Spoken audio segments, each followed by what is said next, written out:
It all comes down to this. Welcome to Fantasy Baseball today on a Monday, September 21st. Frank Stanfield alongside Scott White, and it is championship week. How are we looking, Scott? How are things holding up in Tout Wars? Are there any other leagues that you are competing for championships? I need to know. What's going on, Scott? Oh, man, so many leagues I'm competing for championships, but I am seeing, like I tweeted out on Saturday night, what did you do last night? And I answered my own question, sat around worrying about my dwindling rotisserie leads, because that's what's happened. I've been leading in so many leagues all year, and now they've either become microscopic or have actually gotten past. In Tout Wars, I got past tonight, and obviously still have time to come back, but that is not what you want to see. How many leagues am I competing for? 1, 2, 3, 4, 5, 6. Looks like 7. 7 fantasy baseball leagues. I am right there at the end. Hopefully I can come away with like 3 or 4 championships. We'll see. Hopefully I can come away with 7, Frank. Oh, man. That sounds pretty damn good. I don't know how many leagues you were in, but I'd imagine that's a decent ratio regardless. I mean, to be competing in that many leagues this late in the season. And I mentioned this before. Look, Roto this year more than ever before. We've talked about this enough at this point. It's a crazy season, but for Roto specifically, because we're only 2 months in, like, you still have these dramatic shifts in the standings. So this year more than ever before, the final day of the baseball season is going to be so important for those Roto leagues. It's going to be crazy. I'm rooting for you, Scott. I want you to take home Tout Wars. That would be awesome. I am... Well, you're in the championship game in the Podcast for the People League. That is correct. Very public there, Frank. I'm trying to take it home. I got bounced in the semifinals of the Podcast Listeners League, the 12-team head-to-head points league. Shout out to Dan Zumo. He took me out. Dylan Cease with his 7 walks. Boom. Did not help me. But regardless, doesn't matter. Enough of us. It's about you, the people. We're going to try to help you win your championships. Today on the show, we have the Stardometer for fringy starting pitchers. I have scheduling updates. Well, not really me. Scott has scheduling updates for you. And then, of course, your start and sit questions and some review from the weekend, which, might actually affect who you are starting in the final week of the season. But let's get things started with a weekend standout. Oh, my goodness gracious. All right, Scott. Where do we want to go? Positive, negative, big game, bad game? Get us started. Oh, my goodness gracious. I don't know. You know what? Mitch Keller was interesting. I don't think it really affects you for the final week of the season, but it was very encouraging heading into another draft prep season for a guy we liked a lot as a sleeper. I think universally we liked Mitch Keller. What he did with the slider last year, even though the ERA was over 7 in the majors, some impressive underlying stats. 6 no-hit innings on Saturday. Got 10 swinging strikes on 84 pitches, 5 on the slider. And his last 2 starts since returning from the IL, his velocity's been back. Remember the first start of the season, or I don't even remember how many starts he made at the beginning of the season before going on the IL. The velocity just wasn't the same, and it's been the same the past 2 starts. And we saw really the clearest demonstration of his upside on Saturday. So that was encouraging. So there's nothing we can do with that. He's 36% rostered, but maybe you feel a little iffy. You don't know if you want to get him in your lineup when it matters most. It is a good matchup. He's at Cleveland in the final week of the season, a team that we've picked on all season long, but you're telling people probably shouldn't start Mitch Keller. No, I would not. I have a lot of pitchers I would recommend starting, but he would not be among them. Fair enough. Is there any format, like 15-team leagues or deeper, that we can get Mitch Keller in there? Or not even there? I mean, I wouldn't if... How rostered did you say he is? 36%. So less than that is Chris Bubich, and I'd go after that if you're looking for, if you're having to reach for a sleeper, I think he's around 20% rostered. And he had 5 1/3 one-hit innings himself over the weekend. Actually, was not the winner in that game. I think did he take the loss? I'm not sure because he had 0 unearned runs. So probably not. 7 strikeouts, 12 whiffs. And he actually has a 13% swinging strike rate in his last 4 starts. The changeup that was such a key for him breaking out in the minor leagues last year. Has really taken off over his past 4 starts, a 1.99 ERA during that stretch. And believe his matchup is against the Tigers. Yes. So Chris Bubich, if you're having to dig deep for a starter sleeper, I actually like him a lot this week. Well, Scott, what if I told you that the Detroit Tigers have actually been fantastic against left-handed pitching this year. They are second in baseball in weighted on base average and in OPS against lefties. Does that change your mind? Not really, no. I just don't think among available pitchers you're going to find, if you're looking for a one-start option, really, and among pitchers that available, because he's highly, highly available, I don't think you're going to find a more interesting pickup for this final week. And those are 2 examples of names that I have on the startometer for later on. So sounds like it's going to be close to a 1 for Mitch Keller, at least for Scott, and a little bit higher there for Chris Bubich. But we'll get to some of those names. Patrick Corbin, Scott. I want to talk about Patrick Corbin because what's so funny about the oh my goodness gracious? Like sometimes when I see some of these final lines, that is actually what I say out loud. And it's like, I don't know if it's just I built it into my subconscious just to say it all the time now, but I actually said it when I saw Patrick Corbin's line on Saturday because it was quite bad and pretty good matchup on paper. He was at the Marlins and 6 innings pitched, 14 hits for Patrick Corbin. 7 earned runs, 0 walks, 7 strikeouts. The ERA is up to 4.76 on the season for Corbin. The WHIP is at 1.53. Scott, what is going on with Patrick Corbin, and can you trust him in the final week of the season going up against the Mets? He has started in 74% of CBS leagues right now. I really wouldn't want to have to trust him. I mean, at this point, the 4.76 ERA, 1.53 WHIP, they kind of speak for themselves. I mean, if you're looking for a reason to be encouraged, his 3.99 xFIP really isn't so bad. It was 3.59 last year by comparison, which is probably worse than you thought it was. 3.99 this year.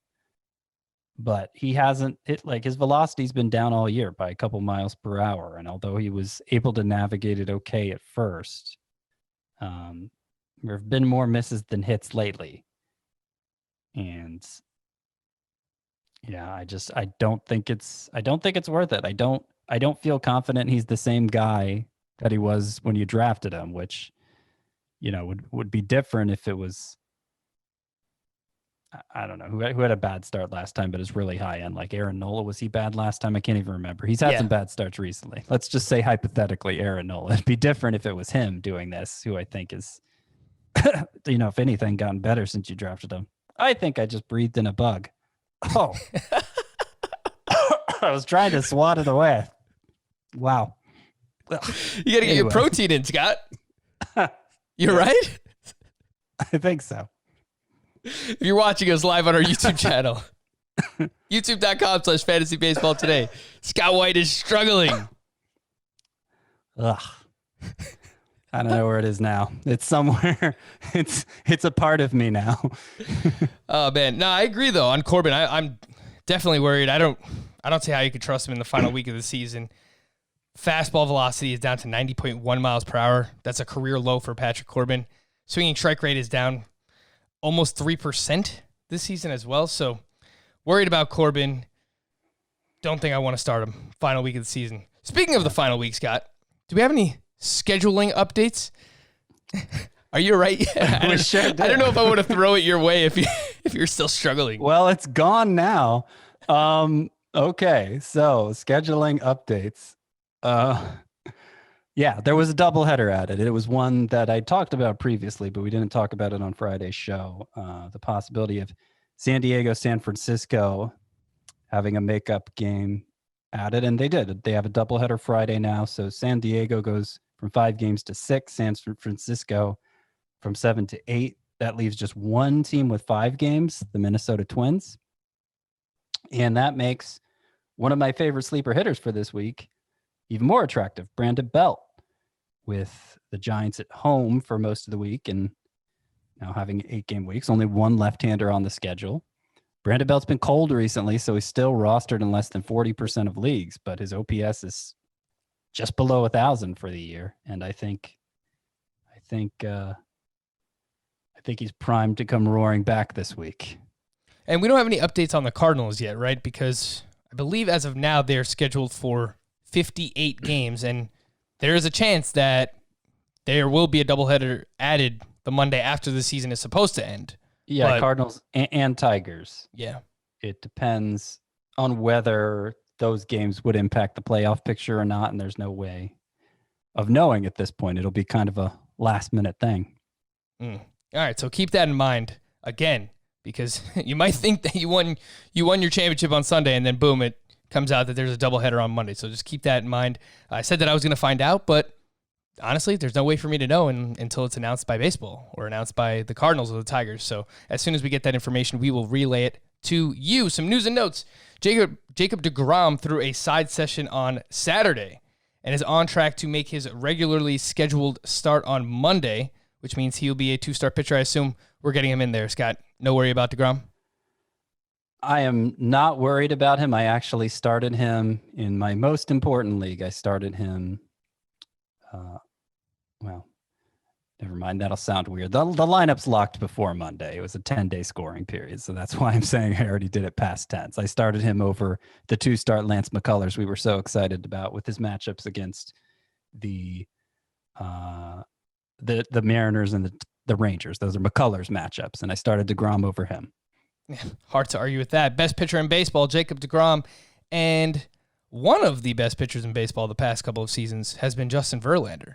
And after trying to rehab and return this season, it turns out that Verlander will undergo Tommy John surgery that came out this weekend. He turns 38 years old in February. Scott, do you think we see Verlander at all in 2021? I'd be surprised. Is he with he's under contract with the Astros next season, right? So it's possible. It's possible he comes back late in the year if it's, if they're in the playoff race and maybe he can contribute in the postseason, but I would not bet on it. That would be a quicker than usual return from Tommy John surgery. So more likely the next time we'll see Verlander is as a 39-year-old in 2022, coming off 2 consecutive lost seasons. So I hope not, but it's reasonable to think we've seen the last of him as a real asset in fantasy.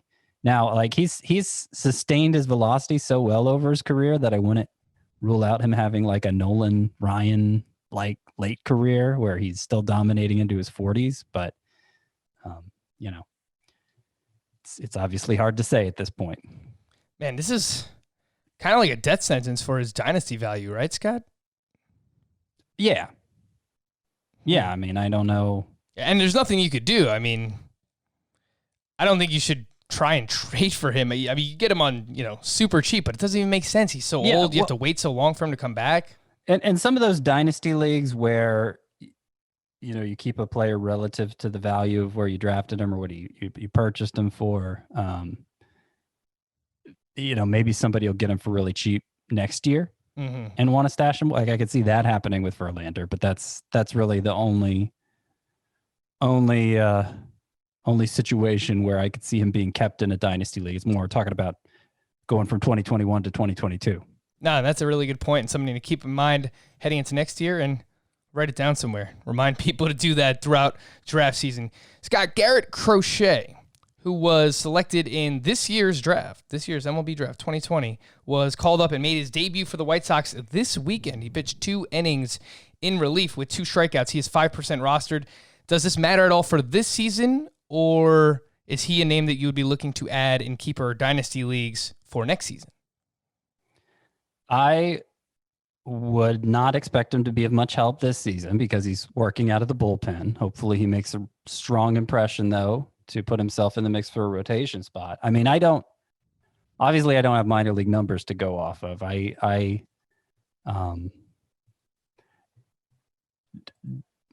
got excited about his potential reading up on him around draft time when he was taken. Like, he was the one player who I thought maybe I was higher on than the consensus, Garrett Crochet. So obviously it's exciting that he's up already, and maybe he could follow the Chris Sale path of starting out as a reliever and then joining the rotation. Let's see. Chris Sale got like a late season stint in the bullpen and then a full season stint in the bullpen, and then he became a starter and became awesome right away. Yeah, I mean, Crochet looks like a guy who could have a lot of strikeout potential. He needs to flesh out his arsenal a little more, but he's someone to watch down the stretch, and we'll see what the reports are on him heading into next season.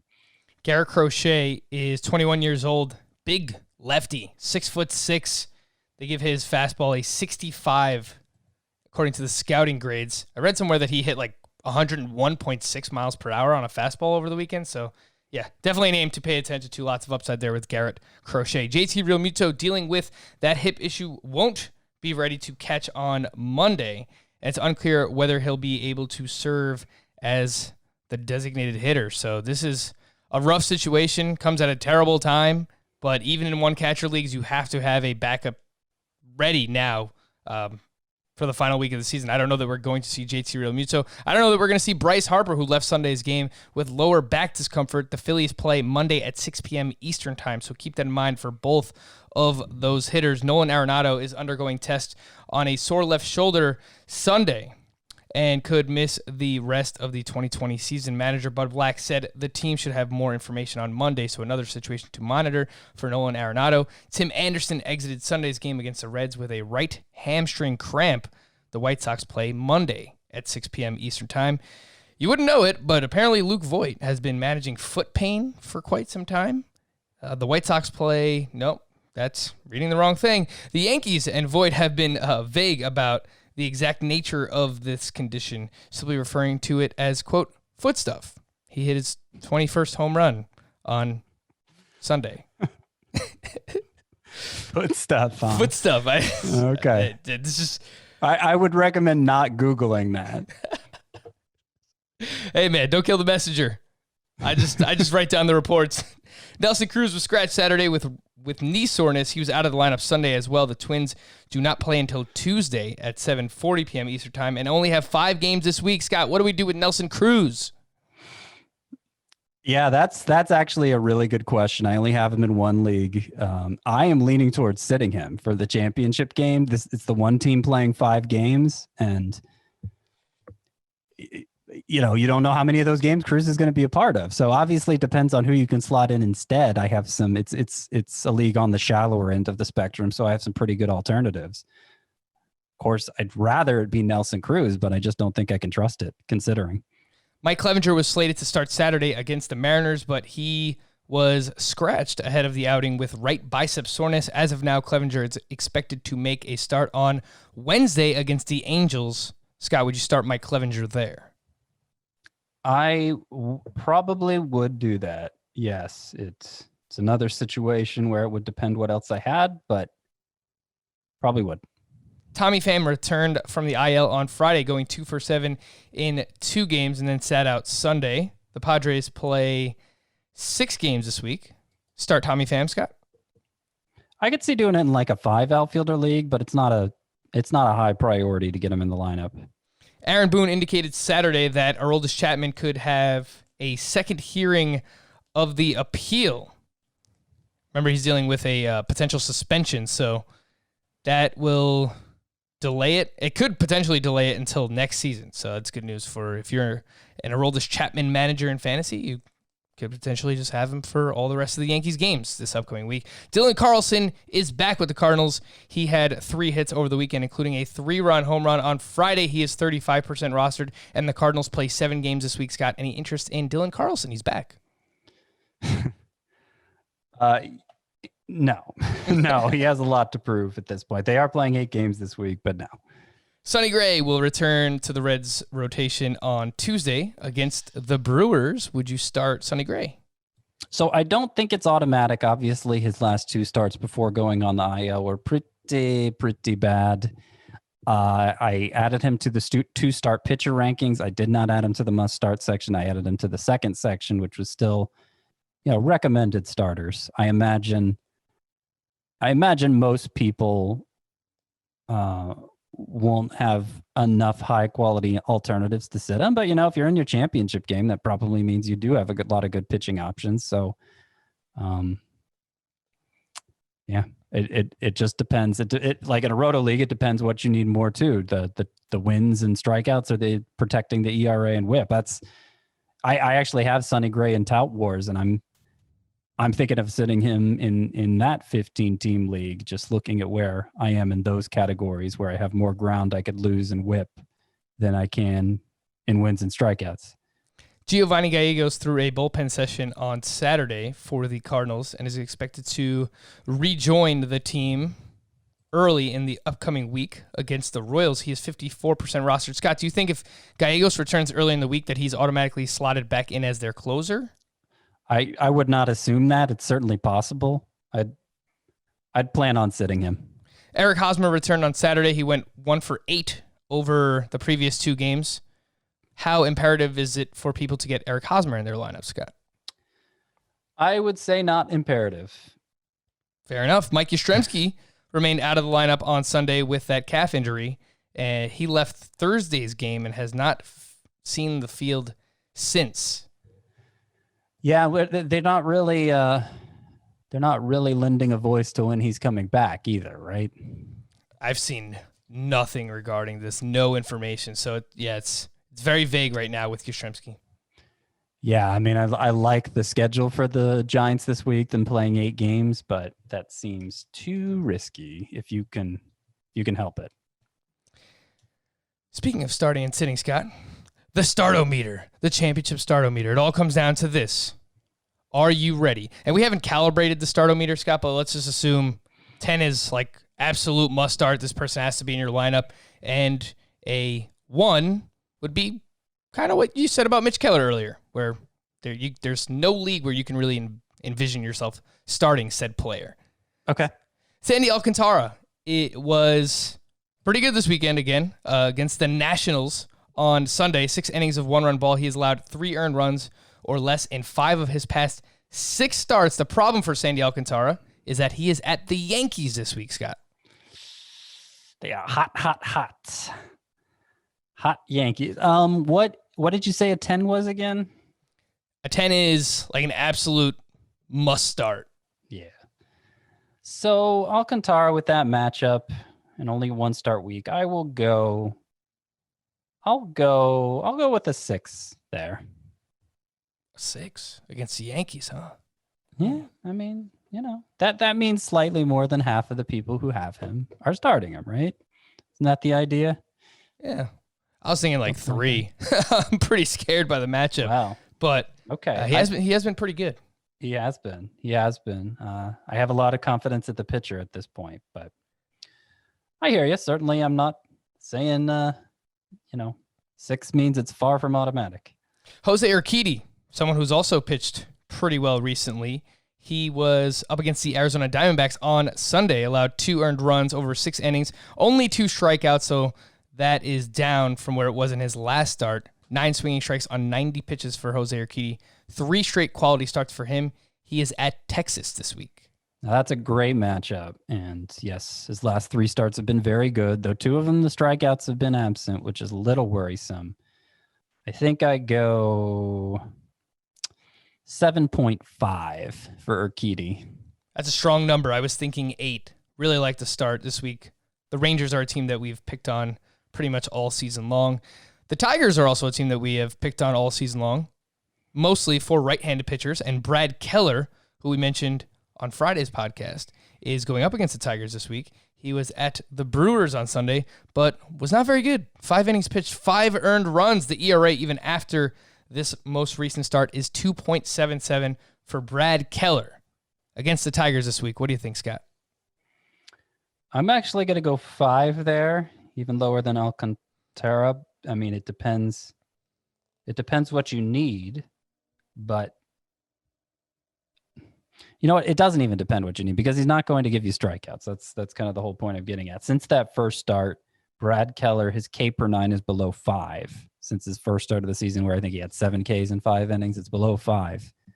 He's a pretty good innings eater, and I think he's like in a real life sense. I think he's a solid pitcher. Somebody, his talents maybe lend himself more to a points league, and that's the format where I could see you using him more. But even there, with a 1-start week, it wouldn't be a high priority play. Somebody who Scott has not really been excited about this season, and maybe for good reason, is Taiwan Walker. He was at the Phillies on Sunday. Looked pretty good, though. Nice bounce-back performance. 6 innings of 1-run ball, 8 strikeouts. He is at home against the Baltimore Orioles this week. What do you think about that, Scott? 3. Hard to argue. He has been inconsistent, and his 2 previous starts before this most recent outing were pretty bad. So Taiwan Walker, get away from him. How about Tony Gonsolin, who was at Coors Field on Sunday and had 10 strikeouts over 5 innings, allowed just 2 runs, 19 swinging strikes on 82 pitches. He is going up against the Angels at home this week. Yeah, Gonsolin, remember his K per 9 had dropped below 8 after that last start, and it was weird because the swinging strike rate was great, and I was kind of like, I think Gonsolin's good. I'm not going to worry about it. Well, it's almost at 1 per inning now, again, after getting 10 in 5 innings. That's how quickly things can change with this small sample still. I'll go 6. I'll go the same as Sandy Alcantara. I brought up the name on Friday. I got to do it again, Scott. And that's Jack Flaherty, who was amazing against the Pirates on Sunday. 10 strikeouts over 6 innings, 21 swinging strikes, but he is in the dreaded Miller Park where he has struggled before. What do you think? I'm going 10. 10. Jack Flaherty must start. Can't imagine sitting him. Sorry. Well, what about the person who was on the other side in that game? Joe Musgrove. Very complicated relationship. People know what I've gone through with Joe Musgrove at this point. And 56% rostered, 6 shutout on Sunday, 11 strikeouts, 18 swinging strikes, 9 on the slider. His 4-seam fastball averaged 93.7 miles per hour in this start, and that was part of the reason why I was so excited over Joe Musgrove heading into the season. When he's hitting 93, 94 with the fastball, and he's using all his secondary pitches, and they're on like they were in this one, this is the type of upside that you can get. He is at Cleveland this week. Yeah, I've been really impressed with him since he came back. Obviously, the actual stat line, this is by far the best. I think in terms of starting him, though, it'd still only be like a 5 in a 1-start week. I'd rather start Alcantara. I'd rather start Gonsolin, so I'm going to go 5. It's hard for me to argue because it just strikes me as one of these things, too, where when you need Musgrove to come through for you most, that is when he lets you down. I've had this guy for like the past 5 years on my team, and it never fails. Kevin Gausman is at home in Oracle against the Rockies this week. He returned on Saturday and allowed just 1 hit, 1 earned, 3 walks, 6 strikeouts over 6 innings. What do you think about Gausman at home against the Rockies? I think Gausman has had the most quietly impressive season of any pitcher this year. He has a 108 whip, 11.6 K per 9, getting whiffs like a stud. Like this is the version of Kevin Gausman we've dreamed about for like 7 years at this point. And a home start against an offense that's bad on the road. I think that's probably like a 6-2. That's pretty usable. Yeah. Look, he was fantastic here against Oakland. So it's a good spot. It's a good spot for Kevin Gausman. The Rockies, of course, could be without Nolan Arenado as well. Big bounce back game for Jesus Luzardo this weekend. He was on the other side of this game. He was going up against the Giants. 6 shutout, 5 hits, 0 walks, 7 strikeouts, 15 swinging strikes on 90 pitches for Luzardo. He is going up against the Mariners this week, Scott. Yeah, that's probably like a 9 considering the matchup. Oh, yeah. Fantastic matchup. We pick on the Mariners, too. How about Vince Velasquez, who was very solid on Saturday against the Blue Jays? 6 innings, 1 run, 6 strikeouts. Only 19% rostered. He is at Tampa Bay this week. Yeah, not nearly enough good there, and obviously that's a tough matchup, so that's probably like a 1. Somebody who we were excited about for a long time has slowed down a little bit. Tristan Mckenzie is going up against the White Sox this week. On Saturday, he allowed 1 run, only lasted 4 innings, and he has gone just 8 1/3 over his last 2 starts. Again, that is Tristan Mckenzie this week going up against the White Sox. And 3 straight 5 innings or less for McKenzie. So he's been getting some early hooks here. I think that's a 5. I actually feel I think the White Sox rank pretty high in runs scored. I mean, they're first place team, but they've still I feel like they've still led to some really good pitching performances just because they swing and miss so much. And I'm not, I'm only giving him a 5. I'm only giving McKenzie a 5, but I'm not saying he's must sit. Yeah, I think that's right in the middle there, 4 or 5. I think that makes sense for Tristan Mckenzie. How about Pablo Lopez, who solid over the weekend again, 2 earned, 5 1/3, 7 strikeouts against the Nationals, but he is at the Braves this week, Scott. And we remember what happened last time Pablo Lopez went up against the Braves. He allowed 7 runs in less than 2 innings pitched. What do you think about that matchup? And they went on to score 29 in that game. 4. Yeah. It's hard to argue. Hard to argue with that, with Pablo Lopez. Mitch Keller, we already went over. How about Ian Anderson, Scott? He was at the Mets over the weekend, and he allowed 3 runs over 4 2/3, 4 walks, 8 strikeouts. This is a little bit what we were worried about when he got called up. And we didn't see it at first, but now it seems like the control is starting to lose it a little bit here. He has 11 walks over his last 3 starts. Again, that's Ian Anderson going up against the Red Sox this week. Yeah, but that's the only way he's losing it. He's been very impressive otherwise. I think the matchup is fine. I'll give Ian Anderson a 7. Okay. Dallas Keuchel returning this weekend, Scott. And 4 shutouts, 7 strikeouts. Got the pitch count up to 75. He is at Cleveland. Confidence in Keuchel. That's probably like a 7 too. How about this? Is crazy. Jay Happ was amazing over the weekend. On Saturday, 8 shutout, 4 hits, 0 walks, 9 strikeouts, 19 swinging strikes on 113 pitches.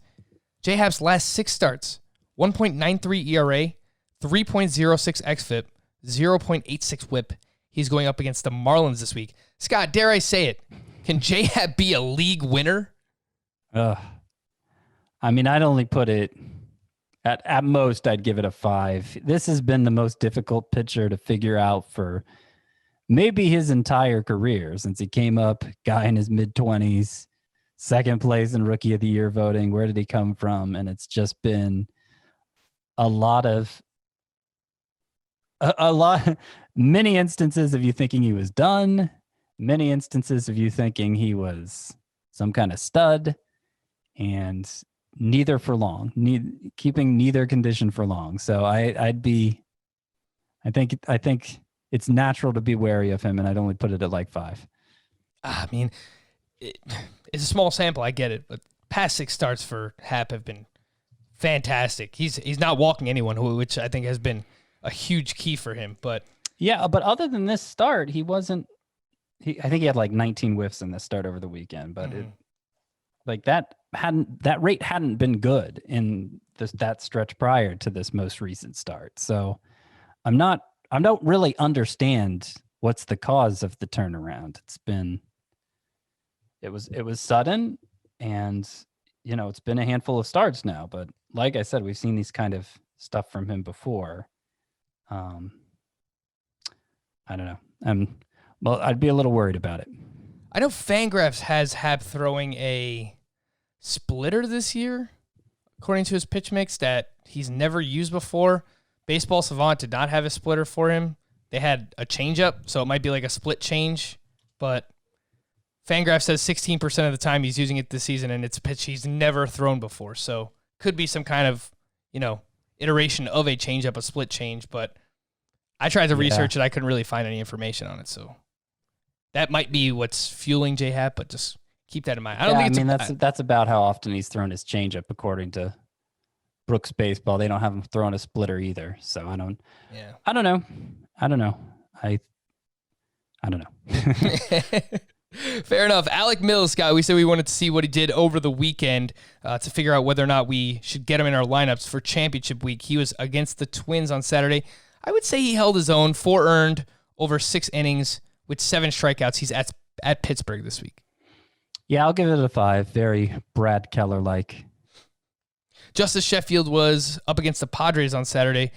Very sneaky, under the radar. Not the same level as Gausman, but I feel like we haven't talked about Sheffield in a while, and he's been pretty good. 6 innings, 1 run, 5 strikeouts in this game against the Padres. Great lineup. He now has a quality start in 6 of his last 7. Justice Sheffield at Oakland in the final week of the season.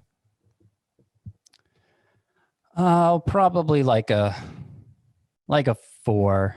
And if it was a better matchup, it'd be different. If you had a better supporting cast, it'd be different. I'd only give him like a 4, though. It hurts my heart, Scott. Justice Sheffield. What would you give him? You're allowed to give a number. I mean, based on everything else that you've given out so far, I feel like that is probably a fair range that he should be in. It comes down to the matchup. If it was a better matchup, then I would feel better about it. But it's mostly 4, 5s, and 6s, right? Yeah. That's mostly what I've been in. Everybody's kind of right in the middle. How about Andrew Heaney? Might be right in the middle as well. He was up against the Rangers on Saturday. 6 2/3, 3 earned, 8 strikeouts, 17 swinging strikes. Has now allowed 3 runs or less in 5 straight, but he's at the Dodgers this week.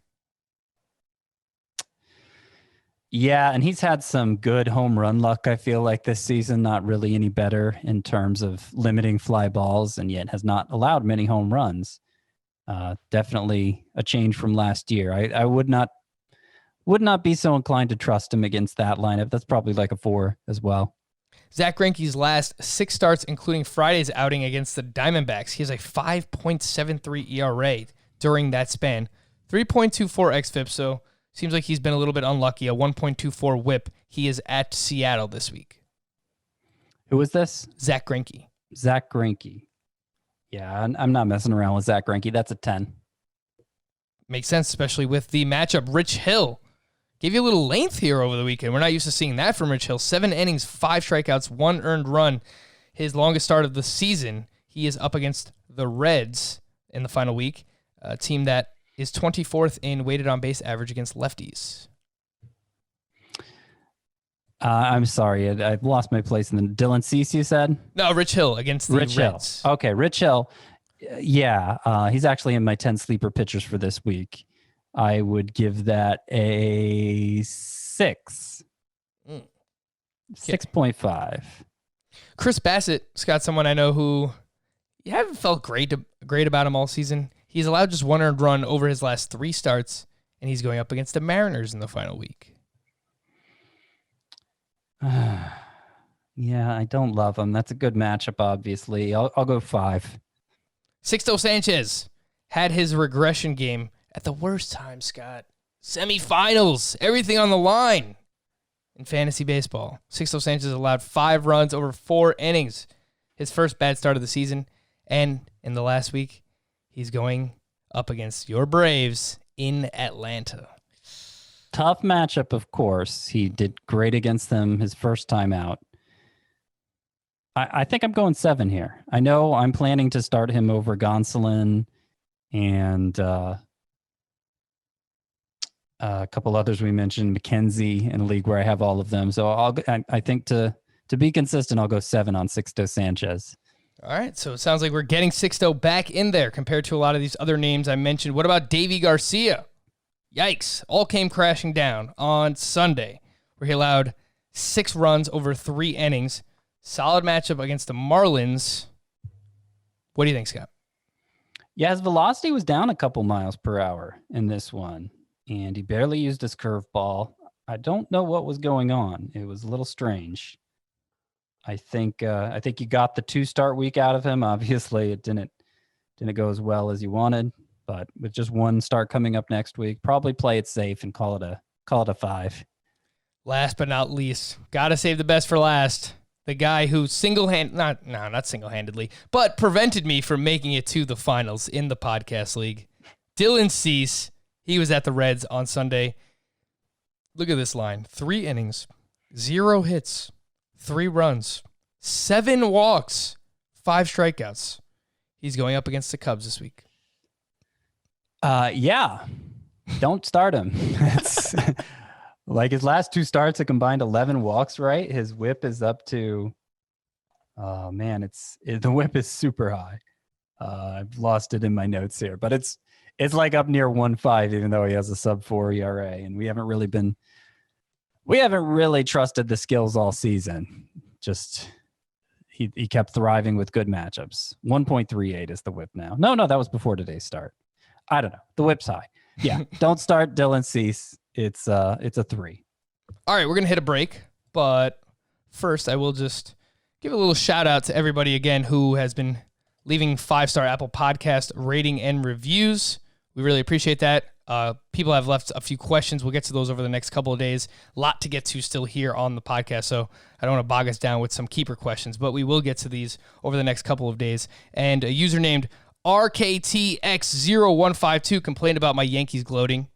It probably was a little bit excessive. So you were asking for it. Like you were literally asking for it. I was being a jerk, but 143 is Dylan Cease's whip. Ugh. Closure. All right, here, go ahead. To quote the Chappelle Show, I'm sorry. I was having too much fun. But yes, apologies for me doing what I was doing with the Yankees. They came crashing back down to earth, as I mentioned on Sunday. And so I guess they deserved it, and so did I. All right, when we come back, we are going to hit on a few other things that happened over the weekend. We will answer your questions here on Fantasy Baseball Today. Is there anything to see here with some of these deeper names that stood out from the weekend? I would be remiss not to mention John Means. Wow, what is going on? He was going up against the Tampa Bay Rays on Sunday. 5 2/3, 1 earned, 12 strikeouts, 20 swinging strikes on 97 pitches, including 16 on the fastball. The velocity on that pitch is way up this year. It was 91.8 miles per hour on average in 2019. John Means' fastball this year is up to 93.9. Anything to see here, Scott, with John Means? Well, just the fact that his fastball velocity is up so much this year. 3 starts in a row now where the swinging strikes have been way up, 14 or higher. And it was over 20 in this most recent start, right? Him getting the 12 strikeouts. So I don't know if he's unlocked a new level of potential with this fastball velocity. This is the first game that we saw those swinging strikes translate to strikeouts. But, 3 good starts in a row, just in terms of limiting runs. No way I'm trusting him in the last week or anything, but it's interesting. There may be more here than we thought. Yeah, keep it in mind, heading into next year, if we get some velocity readings during spring training, this is definitely a storyline to remember for John Means. A few other names, some deeper league pitchers. Tanner Hauck. I brought up the name last week. He was good again against the Yankees. 6 innings, 1 run, 4 strikeouts. Rick Porcello as well. He went up against the Braves on Sunday, had 10 strikeouts over 7 innings pitched, allowed just 1 run. He did that all with just 8 swinging strikes, so seems a little bit fluky there for Rick Porcello. On the other side, Kyle Wright was at the Mets, 6 shutout, 6 strikeouts, 13 swinging strikes on 98 pitches. And David Peterson on Saturday against the Braves, 10 strikeouts. So that's back-to-back starts for Mets pitchers, double-digit strikeouts against the Braves. David Peterson, 6 innings, 1 run. The ERA is down to 3.80. The whip is 1.29. Scott, anything to see here? Tanner Houck, Rick Porcello, Kyle Wright, David Peterson. Well, as impressive as that start was for Peterson, I think I think the one that means the most to me is Kyle Wright, because we know how high end of a prospect he was.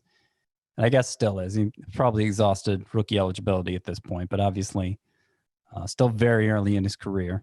And his last start was solid. I think it was his first win ever. And this was his second one, obviously. I actually watched this start, and there was just tons of movement on all the pitches. He throws 5 pitches, and those 13 swinging strikes were pretty well distributed among them. I don't know whether to take that as a good sign or a bad sign, because I don't know that he has that put away pitch, but he has been leaning on the curveball a lot more recently. And maybe that's, I don't know, maybe it's just a command thing. Maybe he's just figured out how to locate all his pitches better, because that had been a problem for him in the past. And so we're seeing the talent play up. It's too early to say, but obviously it's too early to give up on his potential too. Kyle Wright, 15% rostered. He's going up against the Red Sox this week. Even in deeper leagues, I don't think that I can get behind it or condone starting Kyle Wright, but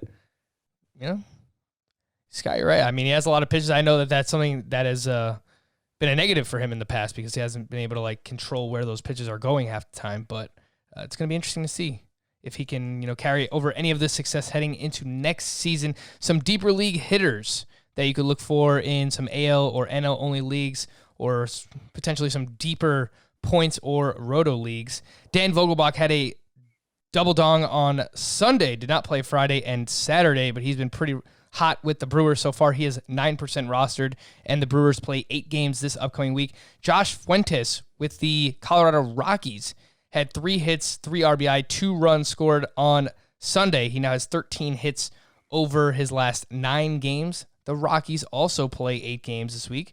Fuentes, a career 291 hitter in the minors. Not much power there, but again, just deeper leagues. Darren Ruff and Brandon Crawford had 2 hits and 4 RBI each on Sunday, and the Giants play 8 games this week as well. Rougned Odor has homered in back-to-back games, and 5 times in his last 8.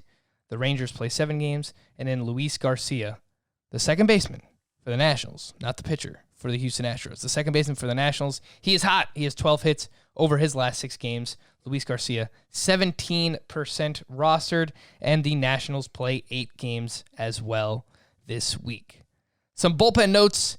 Cesar Valdez picked up the save for the Orioles on Sunday and has the last 2 saves for Baltimore. 1% rostered. Do we think Cesar Valdez is the guy for Baltimore? I'm surprised you say he has the last 2 saves for Baltimore, because I looked to see when his other save came, and it was like the first week of September. So I guess they haven't been getting many save chances. No. So no, that's not of much interest to me. I don't even think you can, assuming they have a save chance this upcoming week, I don't think you can trust it'll go to him. Anthony Bass picked up the save for the Blue Jays on Sunday with Rafael Dolis banged up. Anthony Bass is 28% rostered. Again, this is just, you're really desperate for saves. You're, trying to find anything you can right now. I mean, Stephon Crichton's still rostered in only 15% of leagues. So that would be the easy pickup, because the Diamondbacks play 6 games in 5 days. They have a doubleheader. So it could be a fuller schedule, but it wouldn't surprise me if Crichton got a couple saves this week. Daniel Bard entered Sunday's game for the Rockies in the top of the 8th with a 6-1 lead. He had runners on first and second. He walked 1 and then got out of it. He ran into some trouble in the 9th. He allowed 2 runs. Michael Givens recorded the final out for the save, but I would assume that this is still Daniel Bard's job. Andrew Miller picked up a save for the Cardinals on Sunday. He is only 14% rostered, but I mentioned Giovanni Gallegos is getting ready to return in the final week, so seems like that's going to be kind of a rough situation. Just not going to know what's going to happen with the Cardinals over this final week of the season. But if you're desperate, Andrew Miller, just 14% rostered. And then Ryan Sheriff, he picked up the save for the Rays on Friday. Now, is that a real reliever, Scott, or is that one of our listeners? What do you think? There's a new sheriff in town. It's a real reliever, but I don't think he's the closer. I don't think. Where does There's Tampa not really Bay, a new sheriff. Where does Tampa Bay find these guys, man? It's crazy. It's just, Oh my gosh. Yeah, you're right. I'd never heard of him before tonight. No idea. All right. We'll answer some of your questions here. Some start or sit for the championship week. And if we don't get to your question here, then you'll be hearing from me. I will, for the rest of the night, after we finish the podcast here and after I edit it, I will answer your start and sit questions. So just, if you don't hear it here, check your inbox because I'm gonna respond to you. This one's from Christopher. JC Realmuto or Yadier Molina for this week in light of Realmuto's uncertain injury situation? Yeah, I am going to say it seemed that they're talking about Realmuto potentially being back Monday, and he's so high end over everyone else, including Molina. I think I'd go with Realmuto. I think the answer will be made for you, and I would pay attention to the lineups that come out on Monday. But again, I believe the Phillies play at around 6 p.m. Eastern time, so just keep that in mind. If you see the lineup and JT Realmuto is in it, then I would get him in your fantasy lineups. But if not, if he's even missing the first game of the week, I think there's too much risk. I don't want to take a 0 again. I would go with Yadier Molina there. These are from Andrew. He has a few questions. I have Josh Hader, and my opponent has 3 closers. Who should I pick up out of Rafael Montero, Daniel Hudson, Daniel Bard, and or Williams? I assume that's Devin Williams because he wrote the Brewers have a lot of games, and he's next up. So Montero, Hudson, Bard, and Williams. I assume this is a points league scenario, and he's just because it's if he needs saves specifically, he wouldn't be including Williams in that group, right? So I would say Rafael Montero. I think that makes a lot of sense. And let's see here. It's a head-to-head categories league. I mean, if you don't need saves, then Devin Williams. I don't think Devin Williams is going to get you a single save this week, but he might get you 9 or 10 strikeouts with the Brewers playing 8 games, and with a better ERA and WHIP than a starting pitcher would. Yeah, I think if you just want to match your opponent and also have 3 closers, then I would go to Rafael Montero and then probably Daniel Hudson ahead of Daniel Bard, right, Scott? Yeah, though Daniel Hudson has like 5 blown saves this year. Oh, I mean, he's been anything but lockdown, that's for sure. Right. I don't think they have anybody else that they could go to. Yeah, I don't think so. Well, they do, but I don't think there's no rumblings of them making a change there. His second question, with the Brewers having as many games as they do, Ryan Braun is hot. Is he worth the ad, Scott? Actually, yes. He's among my top 10 sleeper hitters for this week, and I'm also writing about him in waiver wire tonight. So, sure. He also asked about Anthony Rizzo. He was dropped. He asked if Anthony Rizzo is worth the ad. So, who would you rather have for just the final week, Scott? Ryan Braun or Anthony Rizzo? Well, I haven't looked at how Rizzo's done very recently. He's been dreadful. I looked at his numbers before. It's like the final 2 weeks, I think he was batting under 200. Yeah. Yeah, I think Braun, but the fact I even have to hesitate tells you, I mean, partly it's because the Cubs have good matchups, and partly it's because I still think Anthony Rizzo's good. And, if it was a rest of the season consideration, it wouldn't even be a conversation. I'd go Rizzo, but it's not. So I'll go Braun. How much do you trust Dustin May has 2 starts against Oakland and against the Angels, Kevin Gausman at home against the Rockies, and then Jordan Montgomery at the Blue Jays? Do not mess with Jordan Montgomery. He's been very inconsistent and mostly bad this season. So how much do you trust Dustin May in a 2-start week and Kevin Gausman? I trust Dustin May a lot in a 2-start week, and Kevin Gausman, I gave him a 6 right on the start-o-meter. So that's not a bad start, obviously. This one's from Kyle. Rank these 3 for the final week.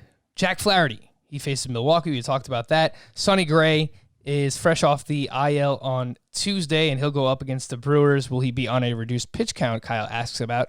And he might be a 2-star pitcher as well. Again, that is Sonny Gray. And then Luzardo, who is scheduled to pitch on Saturday. And he brought this up. I didn't think about this as a possibility, Scott, but is there a chance that Oakland rests Jesus Luzardo to have him ready for the playoffs?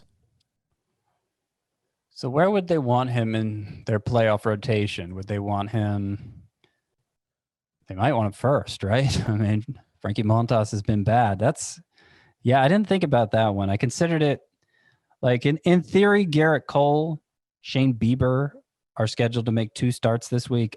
I don't think either of them make 2 starts because the AL playoffs start Tuesday. The NL ones start Wednesday, so that makes it a little easier for NL teams to start some of their best pitchers late in the week. But I don't know why an AL team would do that. Framber Valdez, I kind of worry about him making a second start for the same reason. Adam Wainwright to a degree, though that's an NL team, like I said. But yeah, Luzardo, that's a good point. That's if you want to play it super safe, it might make sense to sit him. So that kind of answers. Well, I'd rank them Flaherty, Gray, and Luzardo based on that. This one's from Tim, a 2014 points keeper league, very similar to Scott's favorite league, Scott's Dynasty League, of course, and need to decide between Will Myers, who has, he wrote 5 games, but I believe they now have 6 games, right, Scott, the Padres? They have 6 games now, yeah. Okay, Will Myers for 6 or Anthony Rizzo for 7?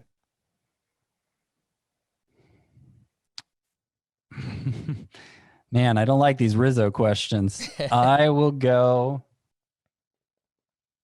I think I'm going to go Rizzo there, actually. You don't like it? Nah, man. Will Myers is hot. Then it's too tough. I think Will Myers had a sweet and savory on Sunday. Oh, boy. All right, let's do Myers then. Yeah. That's all we needed to mention. Blake Trinan has 6 games, and Tyler Duffy has 5. Again, it's a 2014 points league, so it's pretty deep here. But Trinan or Tyler Duffy? I would go with Tyler Duffy. Yeah. I think he's just better overall pitcher. Yeah. This one's from John. Now that he is off the IL, should I start Eric Hosmer over one of Christian Walker, Kevin Pillar, Ian Happ, or Dom Smith? My other outfielders are Bryce Harper and Juan Soto. This is a 10-team head-to-head NL-only points league. I will say, watch the lineups for Monday and make sure that Bryce Harper is in there, because this question might answer itself if it comes out that Bryce Harper is going to miss a few days. So keep that in mind. But without knowing that, Scott, would you start Eric Hosmer over any of Walker, Pillar, Happ, or Dom Smith? I'd start him over Pillar. For what it's worth, that's the only one of those that I'd start Hosmer over.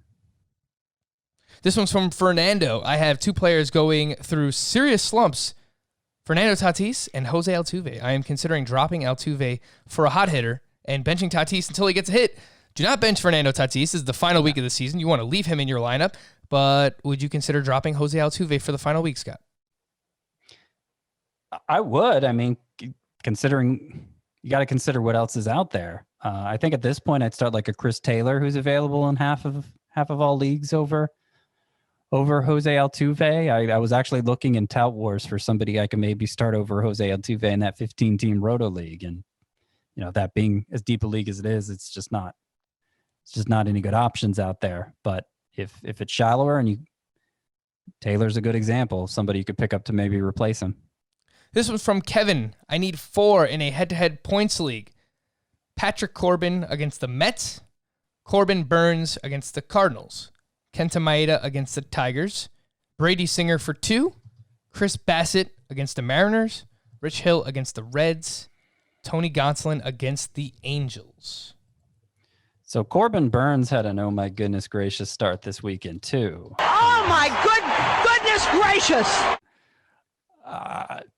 He actually leads the majors with a 179 FIP.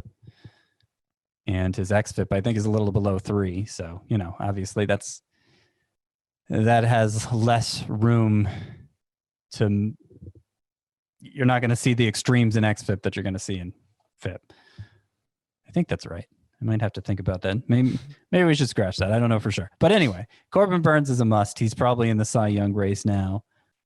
Singer with those 2 starts, I'd say, is a must. Maeda, of course, is a must. So really it comes down to the others. Don't like Patrick Corbin this week. Do like Rich Hill. Yeah, I think Rich Hill's the 4th one. So Burns, Maeda, Singer, and Hill. This one's from Augie. I need some help on some 2-star pitchers. Who should I start next week? My options are Dylan Bundy, Kyle Gibson, Brady Singer, Nathan Eovaldi, Mike Minor, and John Lester. I think the only ones you're really starting there are Bundy and Singer, right, Scott? Yep. Monday to stream or not to stream. We'll just end with this, Scott. The must-starts that I have, Dylan Bundy going up against the Rangers, Zach Wheeler at the Nationals, Aaron Savale versus the White Sox. Is that a must-start? Maybe a little shy of it, but close enough. Luis Castillo versus the Brewers, Brandon Woodruff at the Reds. Is that a must-start? Probably. And then Jacob deGrom versus the Rays. How about Dane Dunning at Cleveland? Yes, and by the way, he was added to the 2-star pitcher list. It looked like he was going to be a 2-star pitcher for this past week, but something happened, and now he's a 2-star pitcher for the final week. Adam Wainwright at the Royals. You know my answer. Yeah, I feel pretty good about that. Must start Waino. Lance McCullers at the Mariners. Feel good about that. Marco Gonzalez on the other side against the Astros. I think that's a yes for me too. German Marquez at the Giants with no Yastrzemski. Well, yeah, Marquez on the road. That's always a good thing. Johnny Cueto on the other side versus the Rockies in Oracle. I don't really trust him. I mean, he's capable of delivering a good start, particularly with that matchup, but I'd rather not. Kyle Gibson at the Angels. No. Anibal Sanchez versus the Phillies. No. John Lester at the Pirates. It could turn out okay, but I'd rather not risk it. JT Brubaker versus the Cubs. Come on, man. Trevor Rogers at the Braves. No. Huáscar Ynoa. I think of the Braves. That. Yeah, on the Braves. He is going up against the the Marlins. No. And then Carlos Hernandez against the Cardinals. Nope. All righty. Good luck, everybody. The championship week is here. He is Scott White. I am Frank Sample. Thank you all for listening and watching Fantasy Baseball today on our YouTube channel. We'll be back again tomorrow. Bye-bye.